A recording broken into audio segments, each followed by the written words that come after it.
It has been a long time. All right, can you hear me? Oh, that's spacey. I like it. Ah, man, it looks nice where you're at. It is. I'm in Valencia, Spain. Nice. Low key jealous. Thank you. You are in Colorado, Denver, Colorado? Denver, yeah.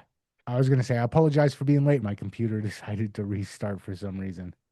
No worries. You're not late. You're just perfectly on time. Okay. You, Nathan, are one of the first people I became aware of when I actually said, I'm quitting my job. I'm going to go and do this, be a free person thing.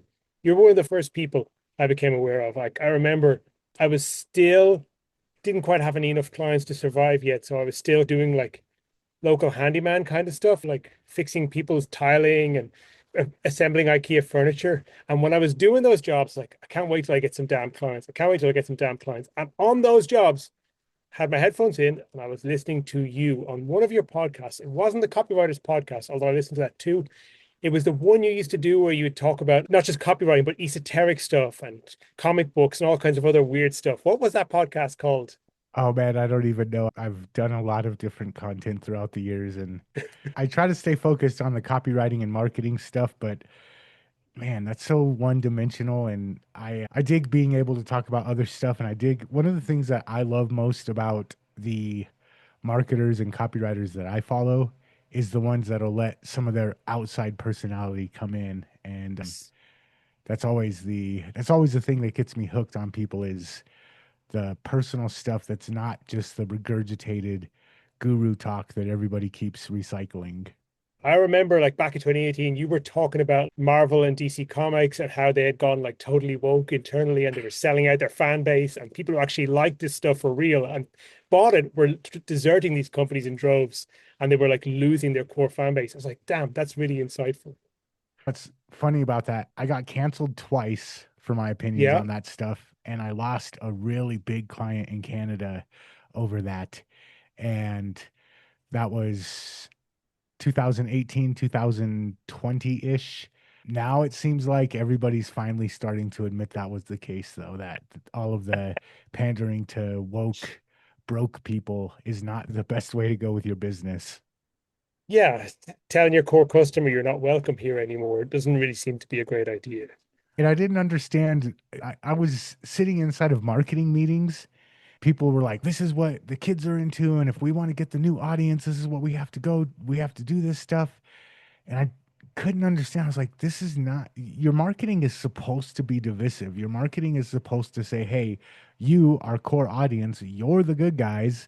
And those people out there, they're the enemy. And instead, it became for a long time it became turning your core audience into the enemy. And I didn't get it. I felt like a fish out of water in the marketing world for about 3 or 4 years, but finally some sanity seems to be coming back. Yes. You way back before you got into copywriting, because I know quite a bit about your story because I followed you for such a long time. You started out in trying to be a musician first, right? That was the first thing you ever did where it was like creative and business mixed together. Talk about that. Yeah, so man, in my early 20s, me and my brother, he passed away. He's no longer with us, but our first business together was a underground record label. And that was at the time I was very woke. I was into all the social justice stuff and I was very anti-capitalist, had a lot of eat the rich type ideas and Hmm?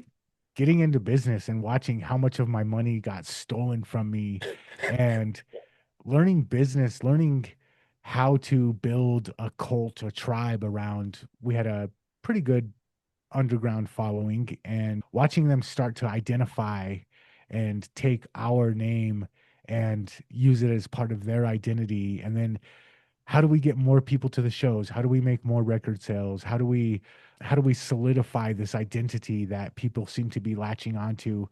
All of those things made me rethink a lot of stuff. And then the big thing though was watching 20, 30, 40% of our earnings be just sucked right out of our pockets before we and when you're an employee, you don't pay all of the taxes. You pay half of the taxes and your employer pays the other half of the taxes. You don't realize how much taxes are coming out. And when you start a business and you realize, oh, I'm not just the person doing the thing. I'm also the person booking the shows. I'm also the person negotiating. I'm also the person figuring out how we're going to market this. I'm investing a lot into this. And when I hire somebody, they just fill out a job application, show up, and I pay half of their taxes.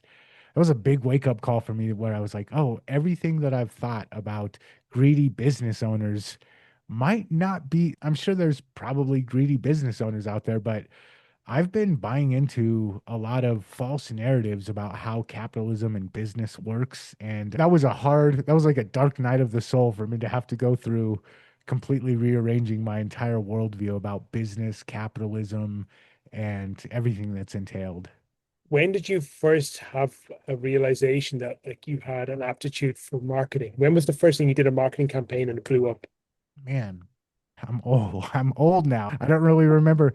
I remember as a kid always being intrigued by marketing, but it was from a kind of a conspiracy theorist point of view, reading Edward Bernays, reading propaganda, reading all of these books about how easy it is for politicians and the media to manipulate people and paint false realities. And if you can control what people believe, you can control their actions.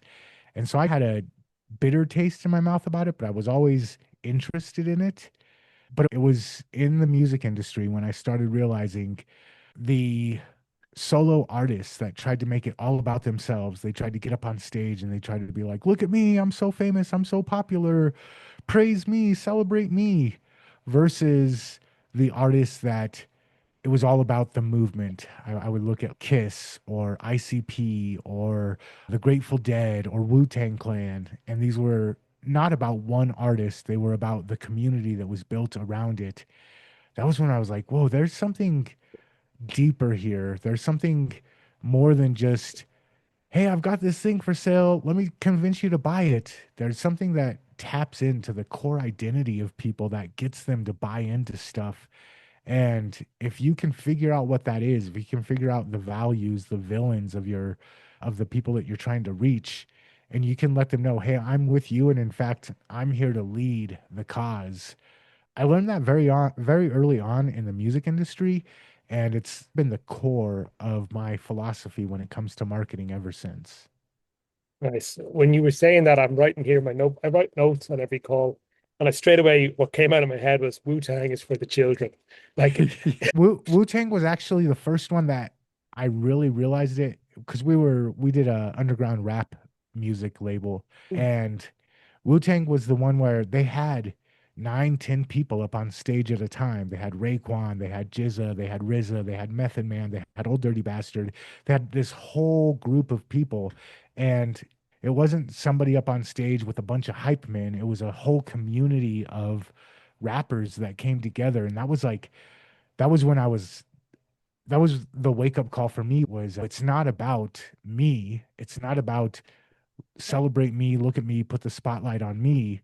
It's about us. And when that shift went from trying to promote myself to trying to promote us as a movement, that Wu Tang Clan was the group that kind of set that alarm bell off in my head and made me realize, oh, there's something bigger going on.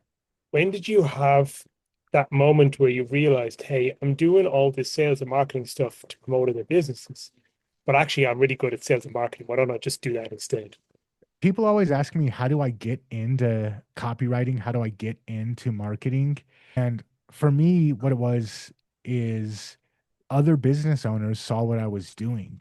And so it wasn't me going, hey, can I do I've got this crazy idea. I want to be a copywriter. Do you have something I can help you sell? It was, hey, I've Do got you this need any stuff. copies? Yeah, exactly.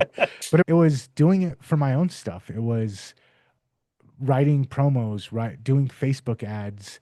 I remember the first time I ran a Facebook ad that was successful. I was still working full time in a bakery at the time, and I had a crazy idea for some shirts. And I was like, I wonder if I could sell these shirts. It was my first time trying to make shirts that weren't about our band, but were about our audience. I was like, I wonder Mhm. if I can sell these shirts. And I spent $15. I was like, I'm gonna test this out. I'm gonna tell it to spend $15 today. By the time I got home, I had made over $300. And I was like, this is dope. I know how to, I cracked the code finally.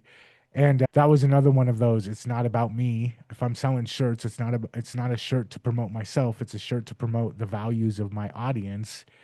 And I was excited about it. I was stoked about it. And from there, other people started reaching out. Other people said, "Hey, we saw what you did with those shirts. Hey, we saw what you did with this software. Hey, we've seen what you've been doing with your record label. Can you come in and help us write some ads? Can you come in and help us design a new landing page?" And eventually it just moved further and further away of promoting my own stuff and further into other people saying, "Hey, can you come do this for us?" So it wasn't an intentional thing, and it was the opposite of what most people want when they come into this world of, "Hey, let me find somebody who's willing to pay me to do this thing I'm trying to learn." It was I had to do it for myself, and once I figured out that I could do it for myself, other people naturally saw it and said, "Hey, can you come do this for us?" So you almost bypassed the like copywriter for hire stage and went straight into being a consultant who people were actually like in demand consultant. I went through copywriter for hire for a while. My first my first paid gig, luckily, I don't know if it's beginner's luck or what, but my first paid gig was for a subsidiary of Sirius Satellite Radio, and they were trying to raise listener support for their station. And they called me in to do a couple of ads for them, and we hit it out of the park. And they were like, "This is awesome." The second client that I had was a video game company, international video game company, and in one of my masterminds, the guy that owned the company was in there, and we had set up a promo to get some of his stuff out, and that was successful. I wouldn't say very successful, but it was pretty successful. So right out the bat with client work, I had two wins. Just coming straight into the game, I had two wins, and it boosted my confidence. And then I think this is a natural progression, and maybe I went through it a little bit faster, but I get bored with just writing copy, and I'm a control freak. I like to have, if I'm writing emails, I want to have some influence on the sales page that they're going to. If I'm writing a Mm-hmm. sales page, I want to have some influence on what the upsells are. If I'm influencing the upsells, if I'm writing the upsells, I want to have influence on the onboarding sequence. And most clients, if they bring you on and you do a good job for them, they naturally will start asking, "Well, hey, can you take a look at this? Can you take a look at this?" And so what I found is the progression from copywriter for hire to consultant is just a natural thing that happens. Yeah, you work your way to the front and the back of the funnel, and suddenly you're doing everything. All of a sudden. Exactly. All of the all of the sudden, yeah. So I didn't skip it, but I think just because of the way that my mind works and just because of the fact that I like to be in charge of the 50,000 foot view, I quickly went through that stage probably faster than most copywriters do. Yes, and you do so much stuff. Like you've written books, you're a published author, you've been a podcaster for many years. You co-host and produce the Copywriters Podcast, which is probably one of the longest running copywriting podcast. Probably is the longest running copywriting podcast. I just spoke with your co-host David a couple of weeks ago. And you also have several YouTube channels as well. Is that correct? I have a couple of YouTube channels. I only have one that I really focus on for myself. This is the kind of way off trade off, I guess. I'm so bombarded with client work that I rarely get time to create content for myself nowadays. Fortunately, I have an amazing Lily Elizabeth. She's my partner in content creation. She does an Hmm. amazing job. So we get together every week and we crank out a bunch of content for Cultish content. Other than that, most of the other projects that I did to just entertain myself and the small audiences that they were for has fallen by the wayside. Okay, okay. But I know from everything you did all the time, you say they're small audiences, but the thing about them is that they were always highly engaged audiences, right? Because you were pushing people into a particular point of view that was very distinctive and unique, and people either loved it or they wanted nothing to do with it. Yeah, I think we were talking earlier about the woke stuff. I think Hmm. that one of the biggest problems with that whole mindset when it comes to marketing is the need for inclusivity. We can't say anything that's going to offend anybody. We can't say anything that's going to push a potential buyer out.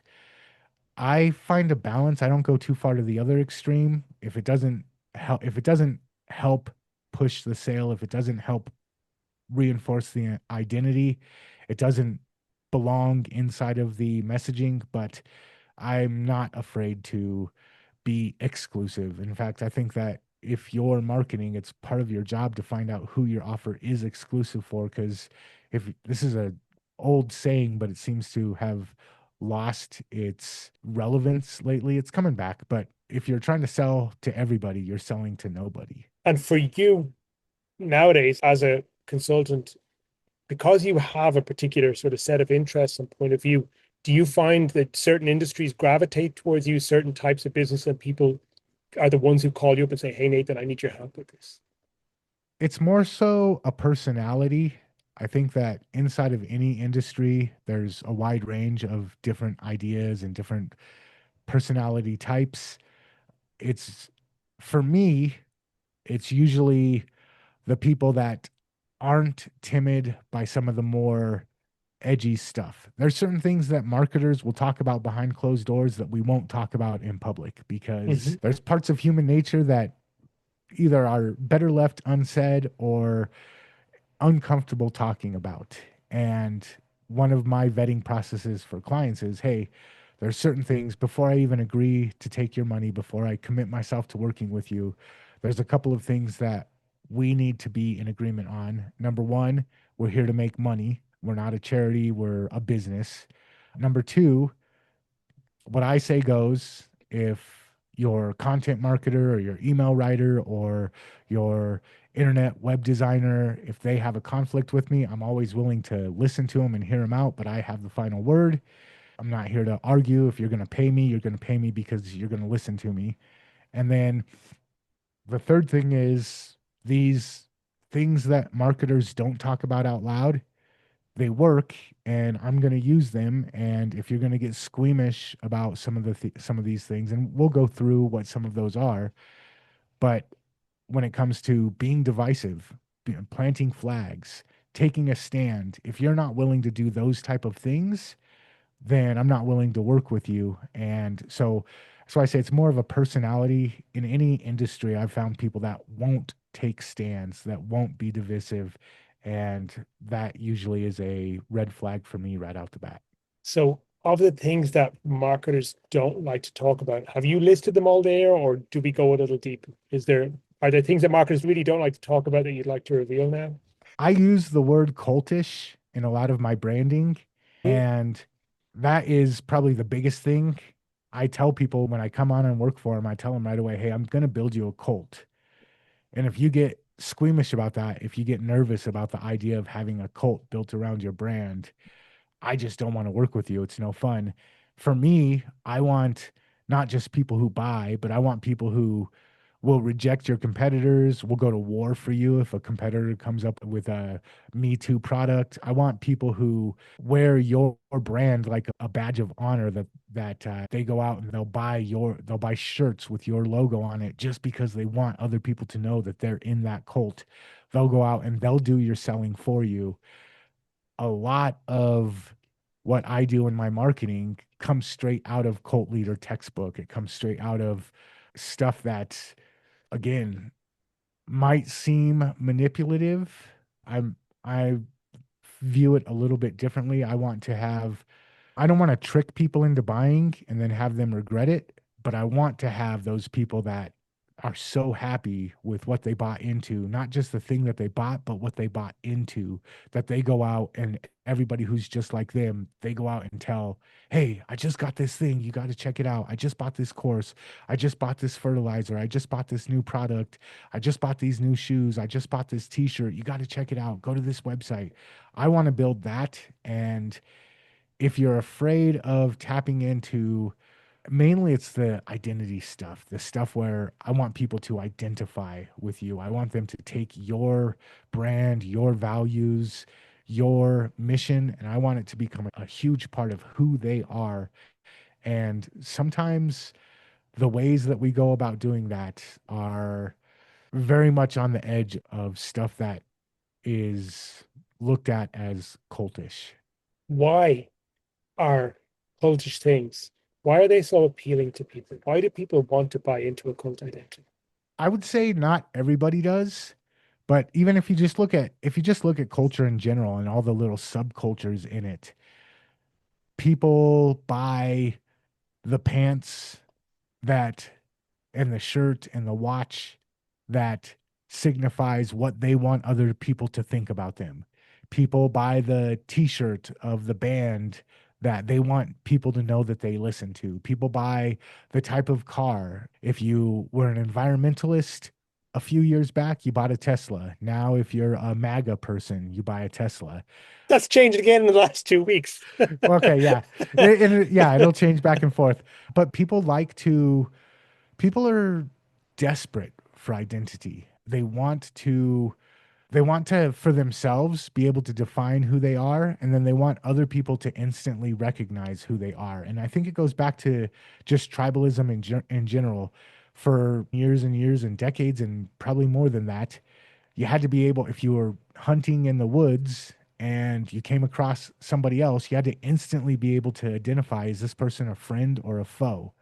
And the way that we would do that would be subtle little things. What type of necklace are they wearing? What kind of piercings do they have in their lip? Or what type of leaf do they cover up their private parts with? How do they hold themselves? Even subtle little things like their skin tone. Is their skin tone from the tribe that lives closer to the beach and they're out in the sun all day, or is their skin tone closer to the tribe that lives in the caves? We had to be able to instantly notice these things, instantly make judgments about who's a friend, who's a foe. And if we weren't able to do that, or if we weren't able to express that to people, it could be a life or death thing. We could be dead if we didn't adequately predict those things or project those things. And so I think that's something that's innately in us epigenetically. It's just something that still is inside of us. I also think people get a lot of value. They virtue signal, they value signal who they are and what is important to them. And it just goes down to if we don't have a strong sense of, so here's the contradiction. Here's the thing that I struggle with. I myself am not really like that. I don't really care what people think of me at first glance. I don't really care what group I belong to. That all of that, I'm a pretty confident person just in myself, and I don't need to belong to a tribe to feel good about myself. And I totally exploit the fact that I'm the 1%. 99% of people absolutely need that. And I struggle with it. I never really liked the fact that people are that way, but they are that way. And rather than fighting upstream to try and be successful, I do what I can to inform people, hey, this is how you're exploited. But I also say, hey, if you want to make money, this is how people are, and this is how you can exploit it. And again, cultish, exploiting, these are words that I will use when I'm bringing a client on. And if they get squeamish, if they start to wiggle in their chair, I know that they're not a good fit as a client. Operationally, you come in to work on a new project, you're hired by a client, and you want to take them from just one product or one provider in a category to something that becomes a cult. What are the first few things you're going to do? Just like whether they be big, small, subtle, or brash, what are the first few things you're going to do to start creating that sense of kind of cultish influence? The very first thing is to qualify them. A lot of brands, a lot of businesses just don't qualify either because they don't want to do the things or it's just not their mindset. They just want to sell a product. They just want to be a commodity. So if that's the mindset that the business owner is in, they just don't qualify. I just don't work with them. If they do qualify, the very first thing that we do is deep psychological research on their market. We go through Reddit, we go through Amazon reviews, we go through forums, we see what are these people saying? What do they hate about your industry? What do they love about your industry? Who's your top competitor? When they're mask off in Reddit and they're saying what they really believe and they're anonymous and they don't worry about what they're going to be judged for. What is it that they're saying there? What keeps them up at night? Who do they blame for why they've failed in the past? who in your industry is the bad guy that represents all of the scammy tactics. We go through all of that stuff and then we create, sometimes it's like 100, 120, 150 pages long, a really deep psychological research paperwork on a data sheet on who their people actually are. And then we say, okay, out of all of these people, who is it that we want to talk to? Who is it that we want inside of the cult? And from there, it becomes all right, how do we implement these values into your messaging? How do we make sure that when people hit your sales pages, that they instantly know this is for me, this is the group that I belong in? And when we're creating your content, your emails, how do we sprinkle these values, these villains, these this is us and this is them type of stuff into your content so that the people who have watched 15 of your videos and read 5 of your emails, by the time they actually click on your sales page or they click your ad, they're already pre-sold and they're just looking for the buy now button. Doing that, finding out what brings us together, what's the shared identity that we have, and then positioning the client or the brand as the person that's leading the charge.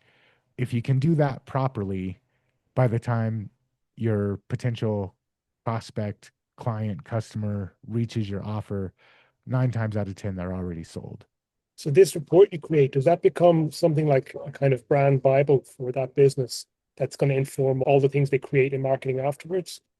It is. And we usually go through and do a condensed version of it. Like I said, going through and doing the initial setup, we end up with something that's 100 plus pages long.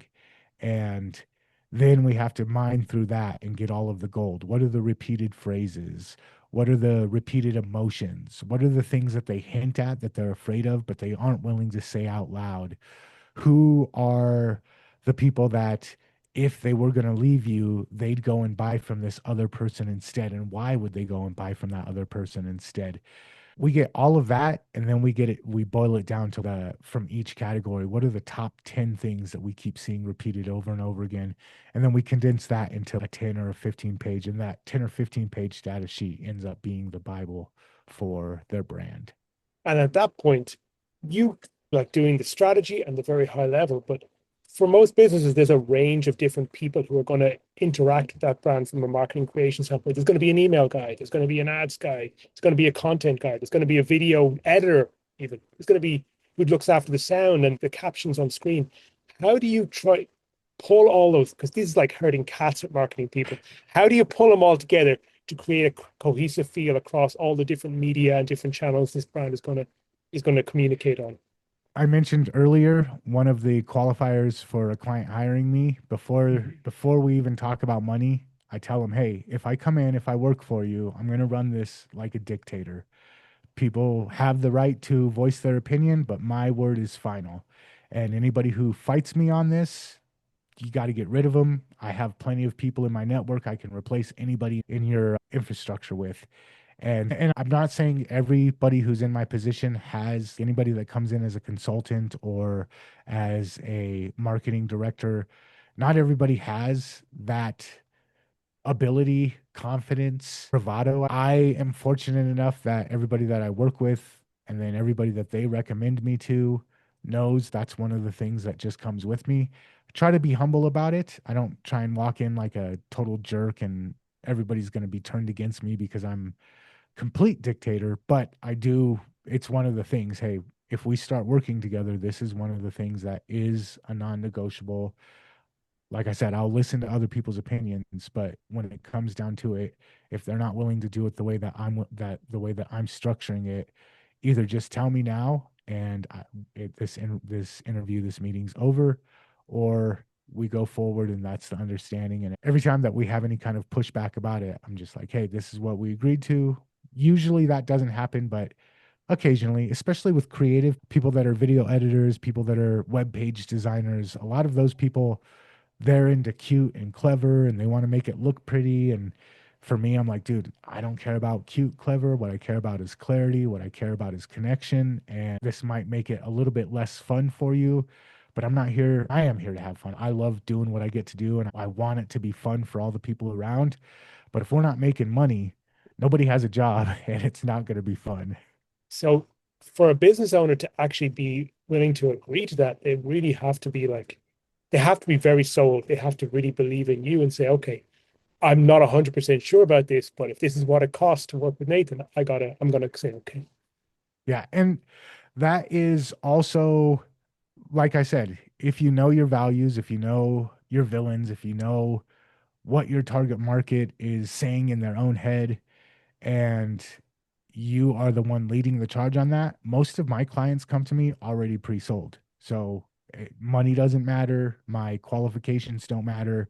When somebody finally gets on a call with me to see whether or not we're going to work together, it's not me trying to convince them to hire me, it's them trying to convince me to take their money.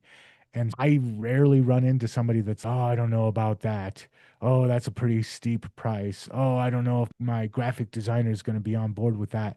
Generally, when people come to me, when we do get on a call, they already know that these things are already prerequisites. They've heard me say it in my content, they've read it in my emails, they've seen it on my social media posts, and they're already ready to buy. They just, again, need to prove themselves to me.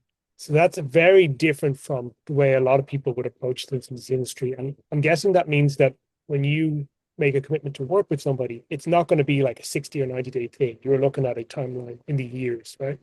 Yeah, most of my clients, like David, I've been working with David, and he gives me a lot of control over how the podcast goes. We've been doing that 8 years. I think my shortest client has probably been like 6 or 8 months, but most of my clients now that I'm working with, 8, 5. I think the lowest commitment that I have right now with the client is 1.5 years. That was the most recent one that I took on. Generally, when I come in, it's, hey, I'm going to start here. We're going to do this, and then we're going to slowly expand. And eventually, everything from the emails, the content, the social media posts, the website, the copy on the sales pages, the copy on the upsell pages, the copy on the welcome sequences, the copy on the, we just got your order, we're about to send it out, all of that stuff. And that takes a while to get everything synchronized and working together. It's not like you can just jump in and get it all done in 90 days. So, yeah, when I work with people, I let them know this isn't piecemeal. I'm not coming in to write one piece of copy for you and then I'm going to disappear on you. We're going to get every single piece working together. Every single gear is going to be working harmoniously with every other gear in your business. And again, fortunately, because I will say this, I think that a drive for human psychology. Do you remember the game Mousetrap? Did you ever see that old game? It was like you The crank and kids it kicks. game with the like little plastic cage that falls down on the mouse, Yeah, right? I it kicks vaguely the, remember it.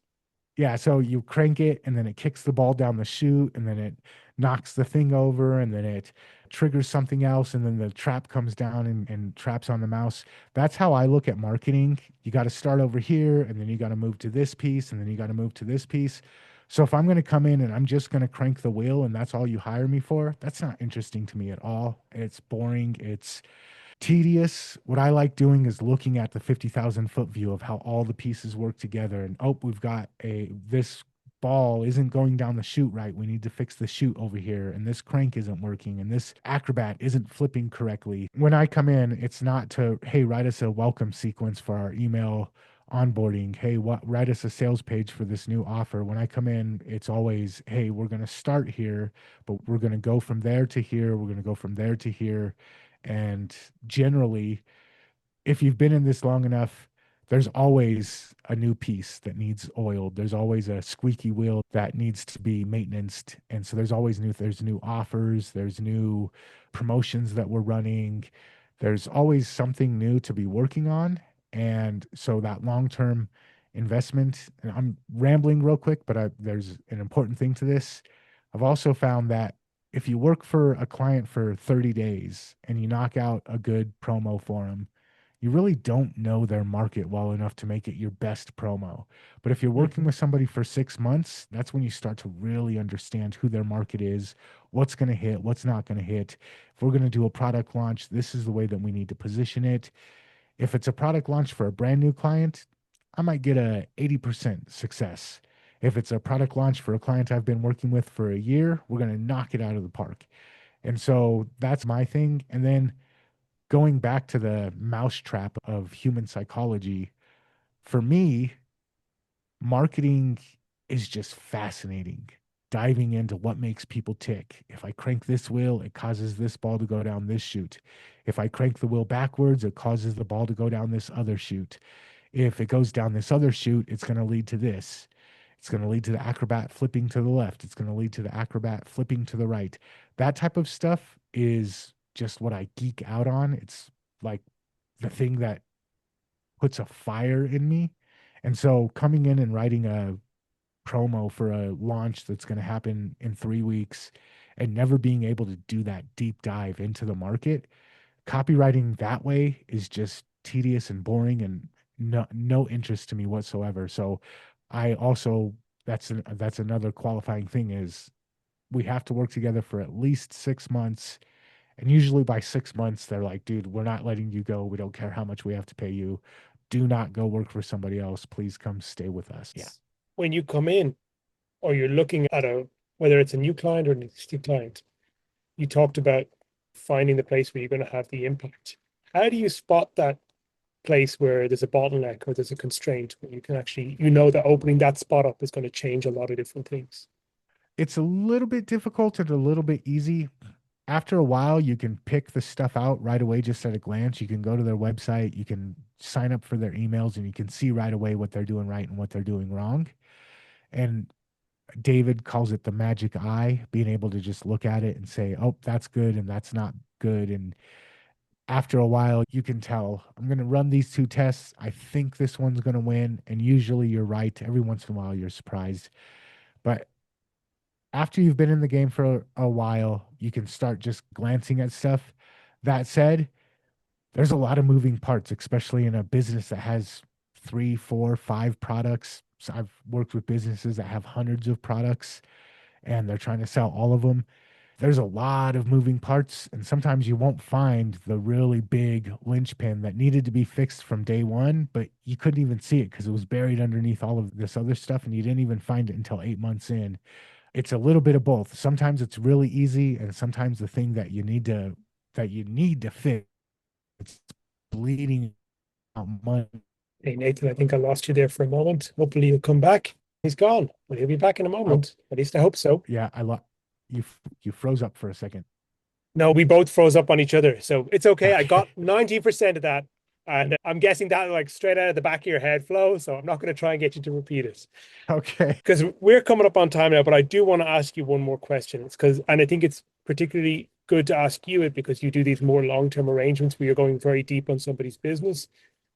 People in marketing, if they're working as consultants, freelancing, they have different ways they like to get paid. Some of them just want a straight fee. Some of them like a retainer. Some of them like a performance agreement. Some of them like to consult for equity.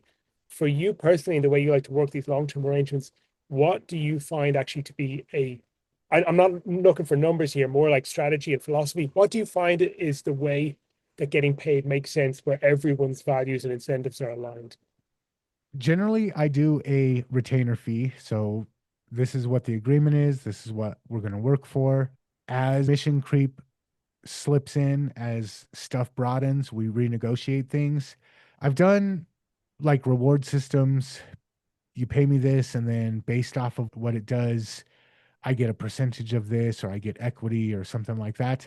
I'm not opposed to that, but staying on top of it, tracking it, making sure clients stay honest, for me, that's just a part of business that I don't want to do. And it's like paying taxes. It's part of the business that I'd rather just not detract from the stuff that I really love to do. Mhm. And I generally lean away from any of that. It's just, hey, I love working with you. I love doing what I get to do with you. That's the main thing. If I love your product, if I love your market, if I love what you're doing, that's the most important thing. And just make sure I'm paid well for it. And everybody that I work with, I get a retainer, and I've done the commissions and equity and all of that stuff, but I shy away from that because it just takes away from what I really love about what I'm doing. And that's my take. If you're somebody who enjoys all of that stuff, if you're somebody who gets a thrill off of, oh, I get 10 or 15% of everything that came in from the Facebook ads, and I don't mind spending 8 hours a week going through and making sure I'm not getting ripped off. If that's you, 100% go for it. But for me, that's the least exciting part about business. As long as I love what I'm doing and I'm getting paid well, that's the thing for me. Like, and yeah, scope creep. And I think that because just you mentioned it, like mission creep, scope creep is like a universal problem for anyone who works in this kind of creative and marketing business because there's always more to do than you thought. And then whatever you do has a knock-on effect somewhere else that you need to usually chase the ball. How do you manage scope creep? You said it's a problem. I actually think it's one of the benefits of what we get to do Okay, because it's just a slight frame shift, but scope creep means I get to stick around longer. I get to be more impactful. I get to have more influence on the business as a whole. And when you hire me to come in and write emails and a sales page, and then you say, oh, you know what? Our post purchase emails, we're getting too many people that have buyer's remorse and they're returning their product. Can you come and look at that? And I say, yeah, let's do it. And then they say, you know what? Our upsell isn't working as well. What can we change about that? Okay, let's take a look at it. For me, that's what really like going back to the mousetrap thing. I don't want to just crank the gear. I want to kick the ball. I want to flip the acrobat into the tub of water. I like the scope creep. And then what I've noticed is when you have a good team, when you have a team of people that will listen to you, that when you say, hey, I need this done, this is the way the ball needs to go down the funnel, this is the way the acrobat needs to flip. And you've got people that trust you and you trust them. And you start looking at it from the 50,000 foot view, you become the irreplaceable person in their business. You're the one person they cannot fire because if they fire you, everything falls apart. And so at that point, it becomes a hey, this other client, they want my attention. I love working with you. Can we renegotiate what my retainer is? Otherwise, I'm going to have to take them on. It's going to take away from my time with you. When that conversation happens, all of my clients are always like, yeah, let's figure out what we need to do to keep you on board. And being in that position, again, for me, for the way that I tick, it allows me to get paid well and it allows me to do work that I love. And those two things are what's most important to me. perfect moment to wrap on. Nathan Fraser, thank you so much for this conversation. Really appreciate it. Absolutely. Thank you, John, for having me on, man. Oh, one last thing. Is there anything you'd like people to look at? A website of yours, a book, anything that you're particularly proud of that you'd like people to see? Cultishcontent.com is my main focal point right now. It's where of the introductory into my world and what I do for people. And it's the funnest thing. And again, if you don't like the word cultish, don't even bother going because you probably wouldn't be a good fit. Okay, perfect. Yeah, I'll put the link to that in the video description. Nathan, that's Awesome. awesome. Thanks again. Yeah, thank you, man.